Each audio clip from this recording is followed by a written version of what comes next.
MPN's Power Player is sponsored by ZDMS Dealer Management System, the heart of technology in your dealership and the engine that drives productivity and profitability. Schedule a demo today at zdms.com.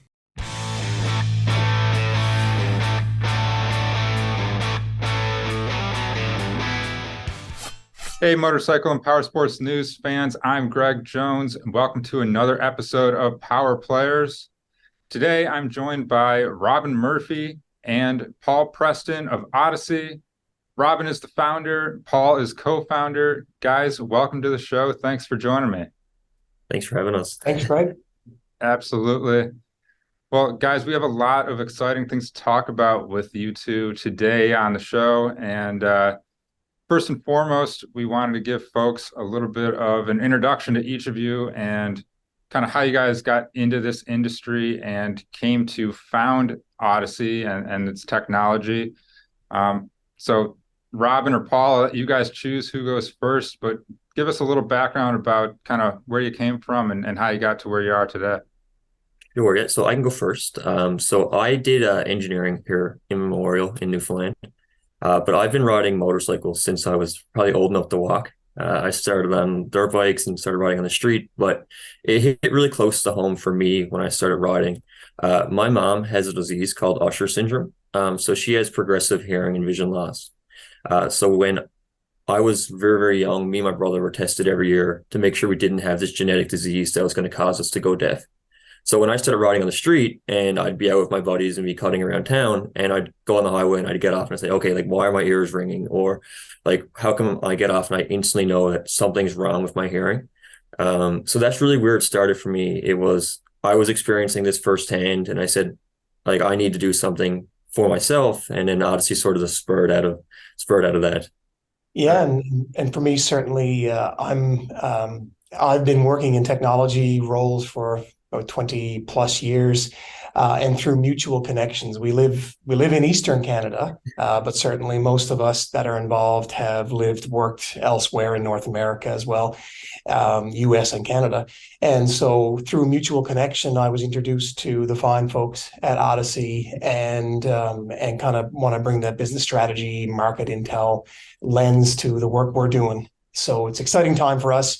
Like Robin, I have family history as well of things like hearing loss. I myself have some hearing loss.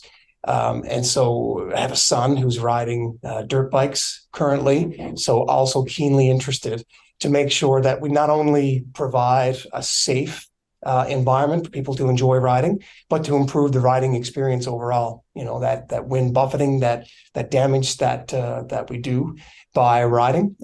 We want to make sure that we're not only protecting hearing, but we're really improving that riding experience, letting through the things you want to hear, that you need to hear, while removing the things that you don't need to hear and that are damaging your hearing.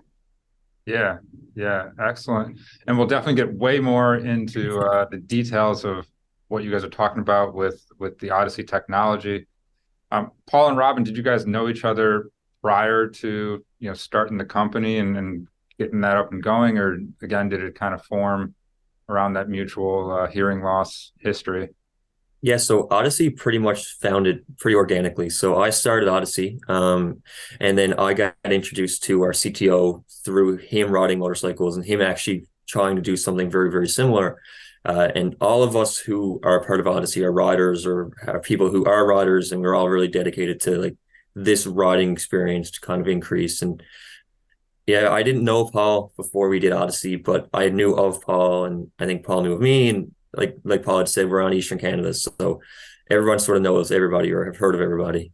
Sure. Yeah, it's a small area here, as you can anticipate, tight community. Robin's Odyssey and Robin had won some awards here locally through a pitch competition we do as part of the university. So I was aware. My prior role, I was CEO of the Technology Association for all tech companies in the area and the region. So you get to kind of hear who's who in the ecosystem around here.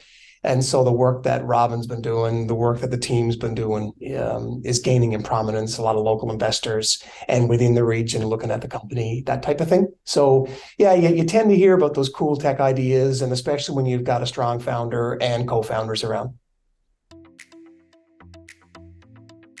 As many of you know, taking physical inventory is something you do once, maybe twice a year, and sometimes you avoid it altogether. With large quantities of parts, accessories, chemicals, tires, and various other merchandise throughout your store, it's not a simple task to complete. There is a better solution. A solution that gives you the ability to cycle inventory counts anytime without disruption to your business. That solution?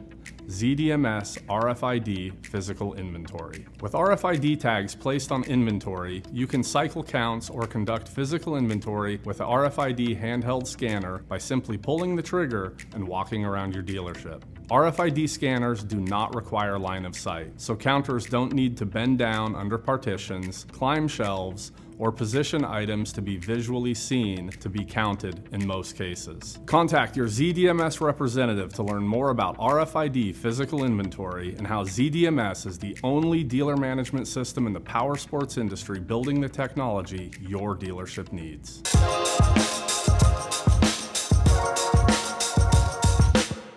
All right, guys. Well, let's dive into exactly what Odyssey actually is. You guys have been hinting at it.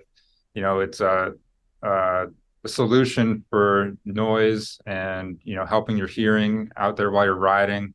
But let's get in some details in terms of what the technology really is. Definitely. So when I started Odyssey, I guess to give a little bit of background, we did hours and hundreds of hours of road tests of different bikes with different helmets, basically analyzing like what riding noise is actually exposed to and what people are actually exposed to in the riding. And we were able to characterize the damaging noise, where it is in the riding range, what actually causes that noise. And what we were able to see is the damaging noise is from the wind and the wind buffeting. It's not like the bike, it's not environmental noise, it's very much the noise that you get from the buffeting. So when we started Odyssey, we really wanted to target that noise. So what we did is we're adaptively targeting the noise that causes damage for riders. But when you reduce that noise, obviously you want to be able to hear things around you. So we're situationally listening to the ambient noise around you to say, okay, is it a siren? Is it a horn? Is it a pedestrian? So we can play that through to the end user to ensure that you guys have like maximum situational awareness. And then anytime you put a helmet on, you lose the psychological cues that you use for pinpointing directional audio. So we're actually able to reconstruct that noise. So you don't really know you have a helmet on. So what we're trying to do is control the way you hear things to enhance safety, enhance riding experience. So we can control how you hear things and when you hear them when you're riding. Yeah, that's awesome. So can you go into some deeper level stuff? Obviously you guys are the ones that understand this, but everyone else wants to just wrap their heads around exactly what's happening within the technology. So how do you guys decipher and cancel out certain things, but allow other noises to come through? Yep. So first we start off by like targeting the actual damaging noise. So the wind noise in the motorcycle specific, say sub 500 hertz range. And when we reduce that down to the safe level, where you're using AI to listen, very similar to what you would get with like a Siri or an Alexa, where it listens for voice commands. Well, we've trained our AI algorithm to listen for sirens, or is it a horn, or is it a pedestrian? And when we hear that, we make sure that it gets passed to the user. And then the reconstruction is an advanced algorithm our CTO actually designed, where he modeled what someone would hear without a helmet on. And he's able to reconstruct that with a microphone array of this is what it would sound like outside the helmet. So we pass it through to the user. It's very similar to what you would get with like a surround sound system in a house, but we're doing it in real time. Yeah, that's very cool. Now, obviously, another aspect of this is that you got to be wearing a helmet, I assume, for your technology to be involved, which is a nice thing. We want safety out there on the road, so it probably might get people more wearing more helmets in the process. But do you guys want to elaborate on, is it certain helmets that people need to wear, or how does it kind of fit into the helmet itself? Yeah, so we're designing it to basically fit in any helmet. So we're trying to make it as universal as possible. So any helmet that comes with a standard speaker pocket that you would get from listening to like a standard Bluetooth in your helmet, we're making it fit that form factor. So we're trying to design it very similar to what people already expect from like the other people in the industry of who listens to music, who plays comm units when they're riding. So we didn't want to reinvent the wheel of what people already expect. So we're just trying to make it fit in there, but give you a better experience. So I myself had a Bluetooth comm unit, and I know as soon as I get on the highway, like I can't hear anything over the wind noise. So it's very much trying to take what people already know and what we already want as riders and bring it up to the next level of something that we actually enjoy wearing and actually enjoy using. Yeah, that's great. So again, this is different because it's not something that goes directly into your ear. It's within the helmet itself. And then it sounds like you guys have Bluetooth capability to still connect to GPS or your music and things like that. Exactly. Do you want to just elaborate on how that all kind of comes together? Sure, yeah. So it goes inside the speaker pockets that you have in your helmet. And there's a box on the outside that lets you control basic functionality like volume control, sound forward, back. And then you can connect to your phone via Bluetooth to stream music, make phone calls. In the pipeline, we'd love to add mesh, but our first production unit we're going to send out, we believe is just going to be like a Bluetooth headset. So we're trying to really dial in on the audio experience, the riding experience, making it sound really good when you're riding, so you can actually enjoy your music, hear the things around you, fit and not be impeding when you're riding. Yeah, I think one of the things that we learned in testing, right, is the wind buffeting is about 110, 115 decibels. And what people tend to do then to hear music over that or to talk is they turn that up even higher. And you're doing damaging, I think, above 100 at about 15 minutes. So it's all about that riding experience to make it rich. You can talk to, if you have someone on the bike with you or traveling behind you, you can have that almost an immersive experience in the environment you're in, but with all the other capabilities, even things moving forward, things like monitoring what's going on with your bike. You'd be able to hear your when you need to change gears, for example, being able to hear that type of noise so you can get the ultimate riding experience and control your bike. It's all about bringing that together. That richness of experience is key. Yeah, absolutely. So guys, again, without, maybe naming who some of the competitors are out there, do you want to just talk about some of the differences that are key in your technology versus what, other people are using in current comm systems or just, generic earplugs and things like that, that are obviously much simpler. You guys have this AI involved. So yeah, let us know what some of those differences are. So the biggest one we always get asked is, and mainly from people who don't ride motorcycles, is can I just use AirPods or can I just use Bose headphones? And I think anybody who rides knows that as soon as you put anything in your ears in a helmet, you put a helmet on over, it's not comfortable. It puts pressure points on your head, and then you actually can't control anything outside of that. So for me, when I started riding, I had a comms unit so I could talk to my friends, but it was that experience of, okay, I'm going to crank the volume as loud as I can get it so I can actually hear people. And then when I get it really loud, it's really tinny. And then the quality just wasn't there. It really wasn't what I expected when I bought it. So that's sort of where we're trying to be. We're trying to give people the riding experience they actually want, the better audio quality. We don't want to have you playing 115 dB of music right into your ears or your comms so you can actually hear what's going on. So we want to bring everything to a safe level, make it very enjoyable, make it, like Paul had said, a better riding experience overall, and then adding in the safety features so you can actually hear things going on around you. Make sure you know what's going on, make sure that car behind you isn't too close, or make sure the pedestrian that's walking the sidewalk doesn't just instantly run out in front of you. Yeah, absolutely. Now, Robin, you brought up a great point right there. You guys are finding solutions for a couple different things within, you guys mentioned the riding experience. That's ultimately what it comes down to, but that's almost a secondary thing. The audio and the riding experience is secondary to ultimately just having your hearing intact. Exactly, yeah. That's kind of the main point that you guys, came together on. So do you want to just elaborate? And Paul, you brought it up about decibel level and what ultimately causes damage to people's hearing and ears. Can you elaborate on what kind of goes on when you're riding a motorcycle and what might hurt your ears? Sure, yeah. So this sort of goes back to the hundreds of hours of road testing we had done. And what we found is the motorcycle noise from the buffeting is sub 500 hertz. And the peak is actually very around 200, 300 hertz. So it's a very, very low noise. And what happens is the low noise, the low rumble, it passes through the acoustic dampening in the helmet. So it's not something that's going to get canceled out with passive as much as it would, say, a higher frequency range. And then what happens is when you're on the highway at 100 kilometers an hour or 60 miles an hour, 100 kilometers an hour, 60 miles per hour, you're actually getting exposed to 100 decibels. That's what we found on every bike we tested with quiet helmets, windscreens. It's 100 decibels. And then as you start speeding up, or depending on bikes you're riding, you're in the 110, 115 decibel range. So in an occupational health and safety world, 100 decibels of wind or 100 decibels of noise is hearing damage in about 15 minutes. And then when you get to 110 or 115, it's 90 seconds to almost instantaneous damage.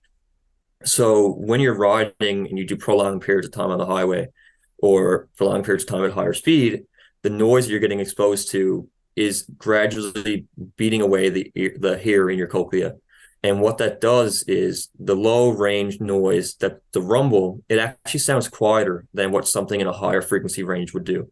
So on our website, we actually have a blog post about how you perceive noise, but the noise that you perceive in a lower, say below 500 hertz, it's about 10 times louder than what you perceive it as when it's in a higher range, like a kilohertz or higher.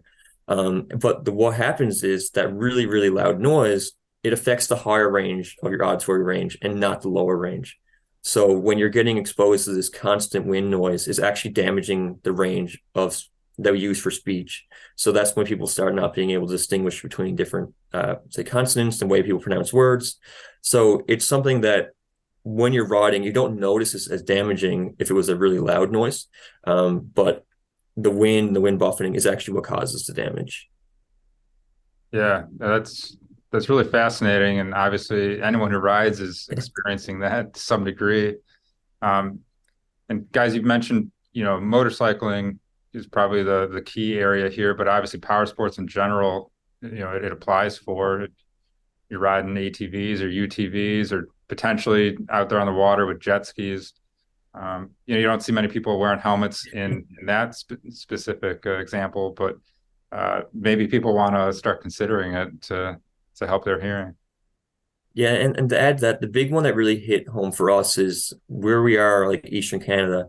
We have a lot of snowmobiles, and people do a lot of like long rides, say prolonged periods of speed, and it's the same kind of noise. It's that constant wind and wind buffeting. It's not as noticeable, say, in a recreational environment as it would be on the street, but it's still constantly there. And the more you ride, the more likely you are to damage your hearing. Yeah, very good. So, guys, let's go back to the company itself and maybe just how you guys are going to market as well. You guys are still fairly new, but do you want to talk about kind of when this product is going to be launched and out there and available, and kind of how you guys are going to market? Is this something that people can come directly to you for, or are you going through a dealer network or looking for dealers to help? Explain a little bit about that. Sure, yeah. So currently we're planning to sell direct to the consumer, and we're doing that so we can be a bit more competitive price-wise to make sure that people get the best bang for their buck. We want everyone to ride with this unit, and we don't want it to be something that's ridiculously expensive where you could buy 2 helmets for the price of this. So for what we're doing is direct to consumer. We actually put a wait list up on our site so people can go and sign up and basically express their interest of, hey, this is something I'd like to buy. And for us, we're using that to build a community around what we're doing. We really want to build a product very close to the customer. So us all being motorcycle riders, we sort of have our own, I guess, biases of what we want and what we've looked for. So we're really trying to build a product that people want to use, people want to be involved in, and we really want people involved in the development process as we go forward. Like, we don't want to just build a product and say, hey, here it is, we hope you buy it. We want people to involve in the whole journey. And our plan is to ship in 2024. But we're shipping beta units this summer to testers in Newfoundland and across Canada. And anybody who sort of signs up with the expression of interest, we're hoping we're going to pick a few people from that and say, hey, do you want a free unit? Do you want to go ride with it? And let us know your feedback. Let us know what you changed, what you hate about it. And we really want to build something that people really like to use. Yeah, effectively, let's get people on the journey with us, right, to improve this experience. I think you made a great point earlier that we all kind of coalesced around the the safety, protecting hearing. Mhm. But we quickly realized just how much richer the riding experience could be if we do this right.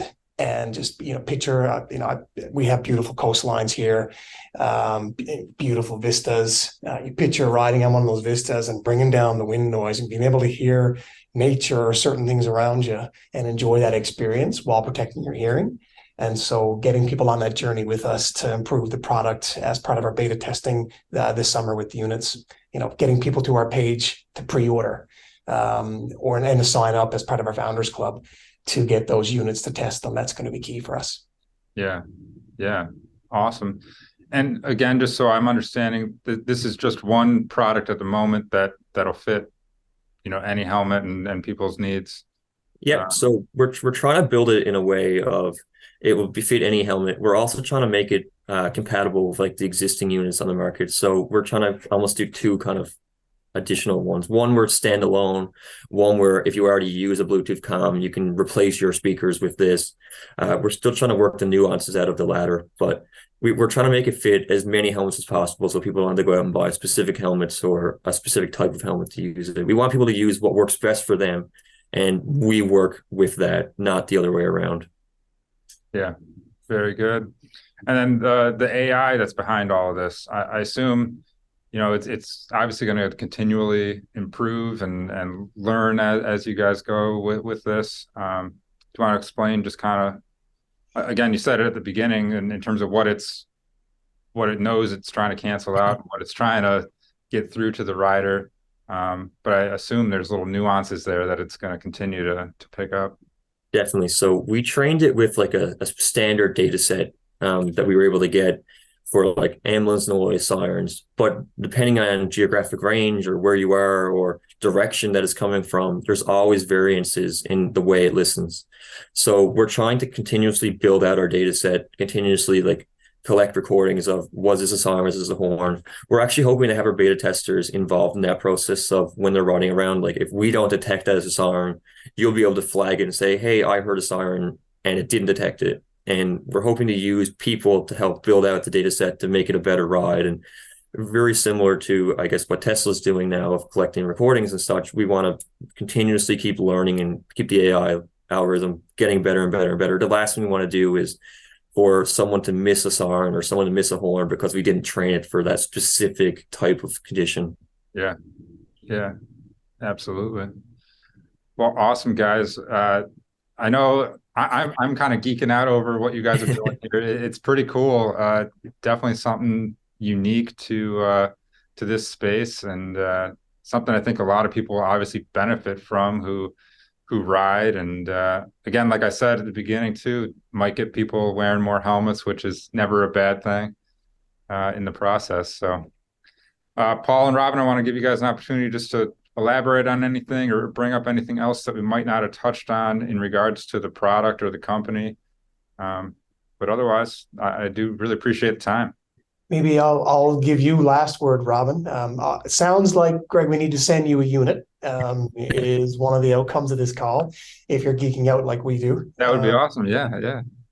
And I guess the only other thing I'd say is, we're building that pre-order list on our website, odysseytech.com, AUDYSE, odysseytech.com, and join the journey with us. That's what we're building, a community of support. And add that the pre-order isn't give us your credit card and pay now. It's very much sign up and join the wait list, and we'll keep you up to date. You can also read all about the tech and our story behind Odyssey, and it's all there. So again, thank you. Absolutely. Well, guys, well said. And again, kudos for coming up with this idea here and the new technology there for Odyssey. And like I said, you told people how to find it. So hopefully people start going, checking it out, getting on that wait list. And Paul and Robin, really appreciate the time. Thanks so much for joining the episode here today. And want to thank everybody out there who's watching. And we'll see you guys next time. Thank you. Thanks so much for having us. Thanks, everyone. See ya. Bye.